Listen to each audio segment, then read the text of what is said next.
নীলাচল নিবাসায় নিত্যায় পরমাত্মনে বলভদ্র সুভদ্রাভ্যাম জগন্নাথায় তে নমঃ। জগন্নাথের প্রণাম মন্ত্রে বলা হচ্ছে নীলাচল পর্বতে তিনি বসেন এবং কৃপা দৃষ্টি প্রদান করেন গোটা জগতের দিকে। অবশ্যই এই রাজ্যে গোটা জগতে প্রত্যেক মানুষের ওপর তার কৃপা দৃষ্টি থাকুক এবং রয়েছে। মমতা বন্দ্যোপাধ্যায় আজকে গেলেন, প্রতি বছর যান, রথের রশিতে টান দেন, এই সব কিছু আমরা বারবার দেখি এবং বারবার মমতা বন্দ্যোপাধ্যায় উল্লেখ করেন, খুব স্পেসিফিক্যালি বারবার বলেন যে তিনি কোন মন্দিরের জন্য কোন কাজটা করেছেন। যেমন তিনি দীঘায় জগন্নাথ মন্দিরের কথা বারবার বলছেন, তারই সঙ্গে সঙ্গে তিনি বারবার বলেন যে তিনি অন্যান্য মন্দির যেমন কালীঘাট মন্দির, দক্ষিণেশ্বর মন্দির ইত্যাদি জায়গায় কি কাজ করেছেন। অনুকূল ঠাকুর তার কাছে জমি চেয়েছিল বলে তিনি জমি দিয়েছেন, এমনটাও মুখ্যমন্ত্রী বলেছেন। ইসকন 500 বছর ধরে জমি চাইছিল, তিনি দিয়েছেন সেই জমি, এমনটাও মুখ্যমন্ত্রী বলেছেন। তো এই সমস্ত কিছু মুখ্যমন্ত্রী যখন বারবার হাইলাইট করছেন, তখন আমাদের খুব সহজ সরল সাধারণ মানের একটি ছোট্ট প্রশ্ন, মুখ্যমন্ত্রী বলছেন এই সমস্ত কিছু তিনি করছেন, তাহলে কি এই সমস্ত কিছু রাজনৈতিক উদ্দেশ্য ছাড়া শুধুমাত্র রাম মন্দিরটাই রাজনৈতিক উদ্দেশ্যে ছিল? বাকি মুখ্যমন্ত্রী যা করছেন তিনি পরম ভক্তি এবং নিষ্ঠার জন্যই করছেন, এতে কোনো রাজনীতি নেই, এমনটাই কি? এই প্রশ্নটা করবো। আমার সঙ্গে এই মুহূর্তে যারা উপস্থিত রয়েছেন, সজল ঘোষ রয়েছেন, বিজেপি মুখপাত্র অনির্বাণ ব্যানার্জি থাকবেন একটু পরে, তৃণমূলের সমর্থন করেন, এবং আইনজীবী দেবাশিস ঘোষ রয়েছেন, রাজনৈতিক বিশ্লেষক অরিত্র দত্ত বণিক রয়েছেন, অভিনেতা স্বামী অম্বিকানন্দ মহারাজ রয়েছেন, প্রতিষ্ঠাতা তিনি বঙ্গীয় হিন্দু সেনার, এবং দেবাশিস চৌধুরী রয়েছেন অধ্যাপক। প্রত্যেকের কাছে আসবো, প্রথমেই যাব সজলবাবুর কাছে। সজলবাবু, মুখ্যমন্ত্রী তো বিরাট জগন্নাথ মন্দির তৈরি করছেন দীঘায়, পুরীর চেয়েও বড় জগন্নাথ মন্দির, তিনি অনুকূল ঠাকুরকেও জমি দিয়ে দিয়েছেন।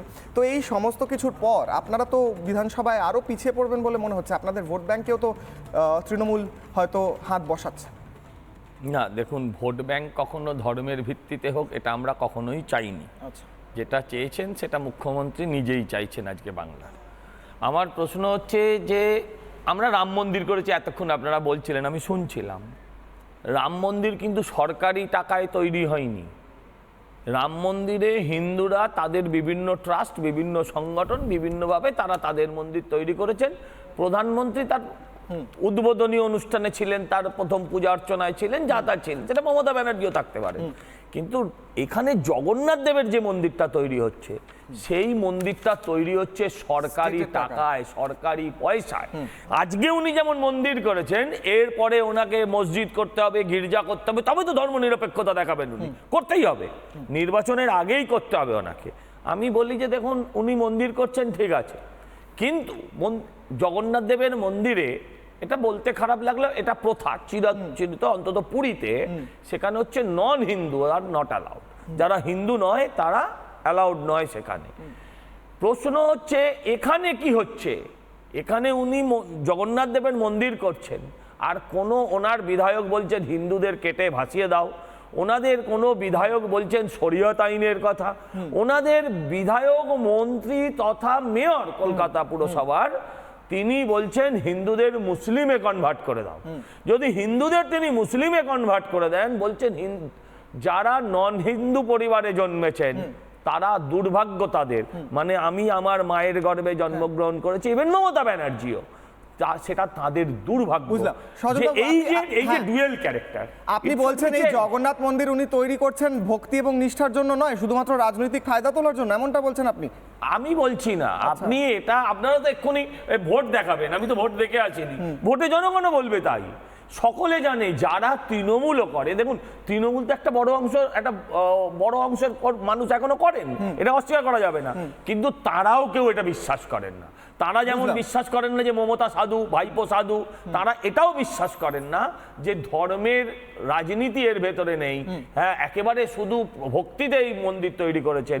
ওনারাও জানেন এটা ভোট ব্যাংকের রাজনীতি, এবং সেটা করছেন, আলটিমেটলি তাতে কোনো লাভ হবে না। এই তো মন্দির করছেন করে, সেখানেও কি দীঘা বা ওই মেদিনীপুর ওই সব অঞ্চলে ভোট পাওয়া গেছে? হ্যাঁ, কেন যাব না? কিন্তু আদৌ আমরা তো থাকবোই না, সবাইকে তো কনভার্ট করে দিতে বলছে, কাউকে কেটে ভাসিয়ে দেওয়ার কথা বলছে। বেশ, তখন যাবো কি করে? বেশ, সজলবাবু থাকুন, আমি অরিত্রর কাছে যাবো। অরিত্র, মুখ্যমন্ত্রী মমতা বন্দ্যোপাধ্যায় আজকে যেমনটা সজলবাবু বললেন যে স্টেটের স্পন্সার্ড একটি মন্দির তৈরি হচ্ছে, জগন্নাথ মন্দির, সেখানে ট্যুরিজম আসবে, তীর্থযাত্রীরা আসবেন, বহু মানুষ আসবেন, জগন্নাথ দেবের পুজো হবে, গরিবের সেবা হয়তো হবে, সমস্ত কিছু ঠিক আছে। কিন্তু আমার সিম্পল প্রশ্ন, একদম সাধারণ মানের নিম্ন মেধার প্রশ্ন, রাম মন্দির 2024-এর আগে তৈরি হলে সেইটা যদি যদি রাজনৈতিক উদ্দেশ্য প্রণোদিত হয়, তাহলে 2026-এর আগে জগন্নাথ মন্দির কি করে রাজনৈতিক উদ্দেশ্যবিহীন হতে পারে বলে তোমার মনে হয়? বা নাকি সত্যিই সম্পূর্ণ রাজনৈতিক উদ্দেশ্য নিয়েই তৈরি হচ্ছে, আর কোনো উদ্দেশ্যই নেই? দেখুন, একটা রাজ্যের মুখ্যমন্ত্রী বা প্রশাসনিক প্রধান যদি কোনো ধর্মীয় কাজ করেন সরাসরি কোনো পলিটিক্যাল ব্যানারের বা পলিটিক্যাল আমব্রেলার তলায় থেকে, তাহলে সেটা কখনোই রাজনৈতিক উদ্দেশ্য প্রণোদিত নয়।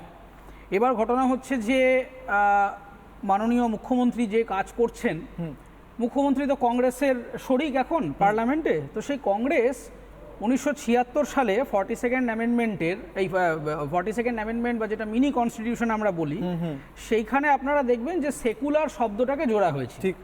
এবার সেকুলার কথার মানে Emergency কি? সময়। হ্যাঁ, এই যে ইমার্জেন্সির সময় জোড়া হয়েছিল, এখন এই সেকুলার কথাটা আমরা নিয়েছিলাম ওয়েস্টার্ন ফিলোসফি থেকে। ওয়েস্টার্ন ফিলোসফিতে কি হয়েছিল, যে চার্চ দীর্ঘদিন ধরে একটা প্রতিষ্ঠান হিসেবে তারা State কে পলিসি control বা করছিল। গভর্নেন্সে কন্ট্রোল করছিল, সেটা বলা হয়েছিল এখানে করা হবে না, আমরা রিলিজিয়াস ইনস্টিটিউশনকে আলাদা রাখবো আর গভর্নেন্সকে আলাদা রাখবো। কেন আলাদা রাখবো? তার কারণ হচ্ছে ধর্ম প্রত্যেকের প্রাইভেট অ্যাফেয়ার্স, আর গভর্নেন্স হচ্ছে একটা পাবলিক অ্যাফেয়ার্স। কিন্তু এখানে আপনি যদি যে অ্যাপ্রোচটা হচ্ছে দীর্ঘদিন ধরে হয়ে আসছে দেখেন, সেটা হচ্ছে পজিটিভ সেকুলারিজমের যে প্রিন্সিপাল আমরা কনস্টিটিউশনে লে ডাউন করেছি, তার সাথে বাস্তবের কোনো সম্পর্ক নেই। এবার ঘটনা হচ্ছে যে যদি সত্যি ধর্মীয় প্রতিষ্ঠান করাটা একটা মুখ্যমন্ত্রীর কাজ হয়ে থাকে, তাহলে উনি রাম মন্দিরের বিরোধিতা করেছিলেন, শুধু তাই নয়, মুখে বিরোধিতা করেছেন যাননি তাই নয়, তিনি। উনি যাননি সেটাও নয়, উনি এখানে একটা একতার মিছিল বার করেছিলেন। হ্যাঁ, সেই ঠিক, দিনকেই ঠিক। একটা একতার মিছিল বার করেছিলেন, বলেছিলেন যে এই ধরনের পলিটিক্যাল কাণ্ড হচ্ছে। শুধু তাই নয়, আপনি যদি হাইকোর্টের ডেটাবেস দেখেন, একাধিক মামলা হয়েছিল যে রাম মন্দির বিভিন্ন জায়গায় স্ক্রিনিং করা হবে বলে, সে দেশপ্রিয় পার্ক থেকে বিভিন্ন জায়গায় স্ক্রিনিং করতে দেওয়া হয়নি, রীতিমতো মামলা করে একেবারে আদায় করে নিতে হয়েছে বিভিন্ন সংগঠনকে।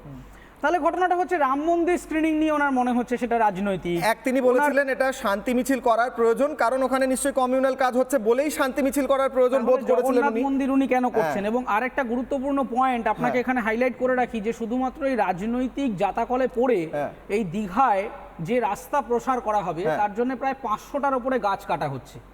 অনেকেই জানেন না, এটা নিয়ে অনেক জায়গায় কথা হচ্ছে না, যে এত পরিবেশ সচেতনতার গল্প বলে, এনভায়রনমেন্টাল লয়ের কথা বলে, কিন্তু এই মন্দির কেন্দ্রিক রাজনৈতিক পদক্ষেপের জন্যে 500টার উপরে গাছ কাটা হচ্ছে, যেই নিয়ে কোথাও কোনো রকম মুভমেন্টস হচ্ছে না।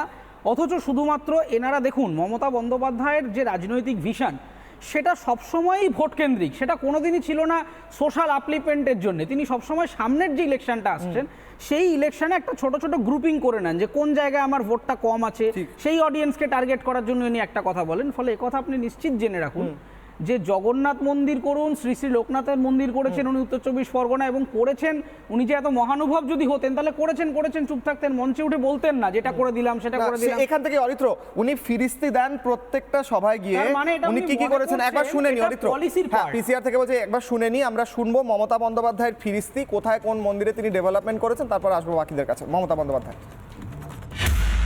মায়েশের জগন্নাথ মন্দির, রাধাবল্লভ মন্দির, মাসির বাড়ির উন্নয়ন, বল্লভপুর ঘাট, জগন্নাথ ঘাট জেঠির কাজ, এরকম অনেক কাজ আমরা কিন্তু ইতিমধ্যেই করে দিয়েছি। তাছাড়াও আপনারা শুনলে খুশি হবেন, দীঘার পুরীতে, আপনারা পুরীর মন্দিরে যান তো, উড়িষ্যায়, আপনারা কি জানেন একই উচ্চতা পুরীর মন্দিরের মতো আমরা দীঘাতে একটা জগন্নাথ মন্দির তৈরি করছি। কালীঘাট যান না, কালীঘাট দেখে আসুন কি কাজ হচ্ছে। দক্ষিণেশ্বর গেছেন নতুন হবার পরে, তারাপীঠ গেছেন নতুন হওয়ার পরে, ফুল্লরা গেছেন, সতীপীঠ, কঙ্কালীতলা গেছেন, নন্দিকেশ্বরী গেছেন, অট্টহাস্য গেছেন। বাংলায় কিন্তু সমস্ত সতীপীঠের সমস্ত স্থান, কাজে বাংলার গৌরব